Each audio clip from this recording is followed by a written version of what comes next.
Halo guys, Hai, aku Cindy Fatika Hidayat, Advan 11. saya Kesit Fairnauson nomor 22.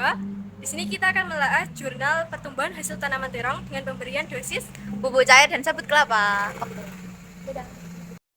Yang pertama itu latar belakang penelitian. Badan Pusat Statistik Jawa Timur menyebutkan bahwa pada tahun 2017 terjadi penurunan produksi tanaman sayuran, terutama tanaman terong, yaitu sekitar 63.000 ton. Dan menurut Rizky Danovi, penyebab penurunan produksi ini yang pertama adalah lahan yang semakin berkurang, penguasaan teknologi yang kurang, kemudian penurunan kesuburan tanah karena penggunaan pupuk anorganik yang berlebihan.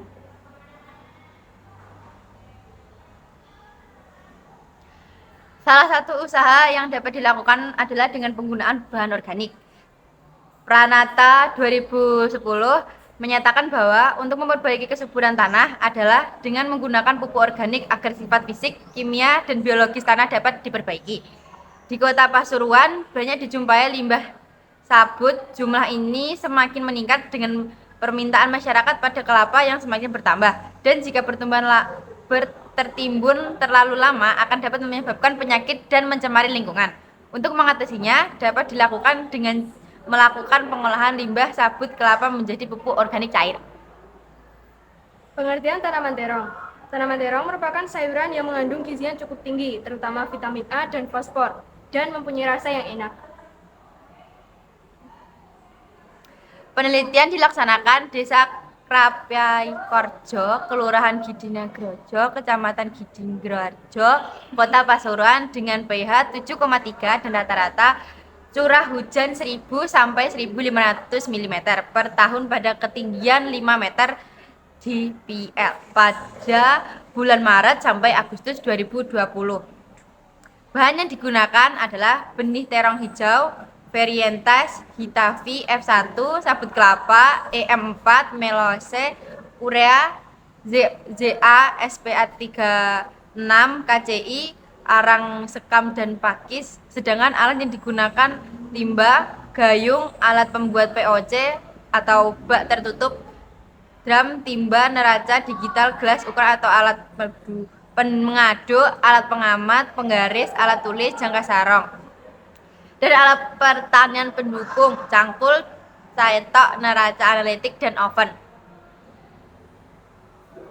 Penelitian ini menggunakan rancangan acak kelompok atau RAK yang terdiri dari kombinasi perlakuan pupuk organik sabut kelapa dan pupuk anorganik yaitu P1, POC 300 ml plus anorganik 100%, P2, POC 400 ml plus anorganik 100%, P3, POC 50 ml plus anorganik 100%, P4, POC 300 ml plus anorganik 50%, P5, POC 1 mili plus anorganik 50%, dan P6, POC 500 mili plus anorganik 50%.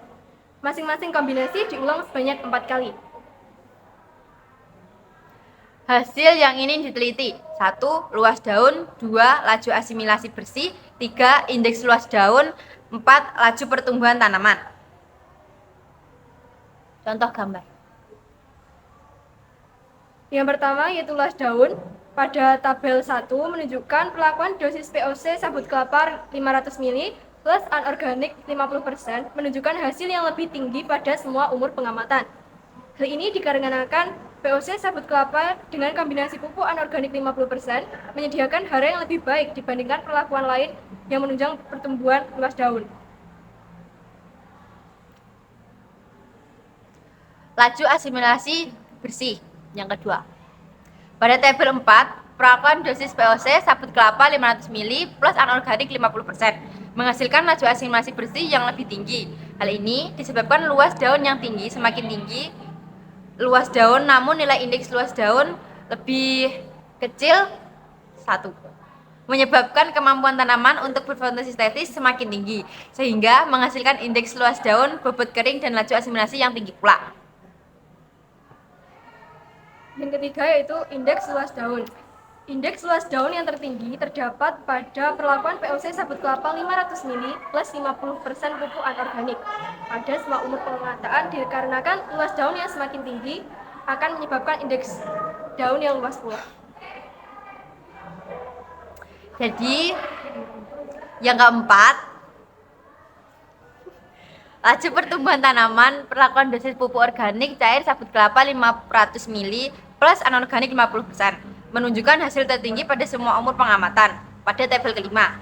Laju pertumbuhan tanaman yang tinggi pada perlakuan tersebut dipengaruhi oleh indeks luas daun dan laju asimilasi bersih yang dihasilkan tanaman yang berupa bobot kering total tanaman.